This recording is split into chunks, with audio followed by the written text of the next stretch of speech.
नमस्कार दोस्तों। दिल्ली में हुए भयानक बम धमाके ने पूरे देश को हिला दिया है। लाल किले के पास एक कार में हुए विस्फोट से चारों तरफ अफरा तफरी मच गई। क्या ये एक आतंकवादी हमला था? कौन है इसके पीछे? आइए जानते हैं पूरी रिपोर्ट। सोमवार शाम करीब 6:52 पर लाल किला मेट्रो स्टेशन के पास एक हुंडई i20 कार में जोरदार धमाका हुआ। विस्फोट इतना तेज था कि आसपास खड़ी गाड़ियां आग की लपटों में घिर गई और सड़कों पर भगदड़ मच गई। प्रत्यक्षदर्शियों के मुताबिक हमने बस तेज धमाका सुना और हर तरफ धुआं ही धुआं था।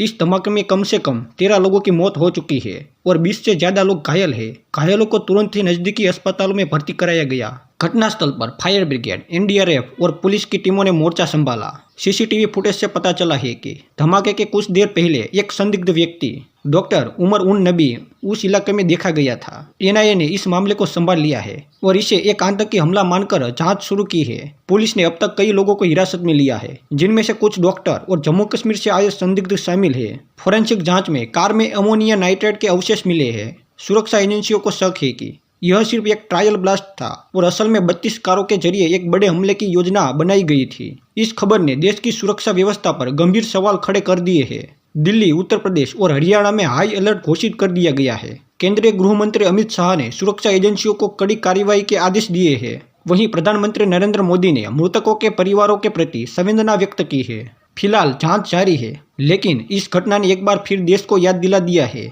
कि आतंकी साया अब भी हमारे बीच मौजूद है। आप इस घटना पर क्या सोचते हैं? नीचे कमेंट में बताइए। वीडियो को लाइक करें, शेयर करें और जुड़े रहिए हमारे साथ, जहां हम आपको देते हैं सच्ची खबर सबसे पहले।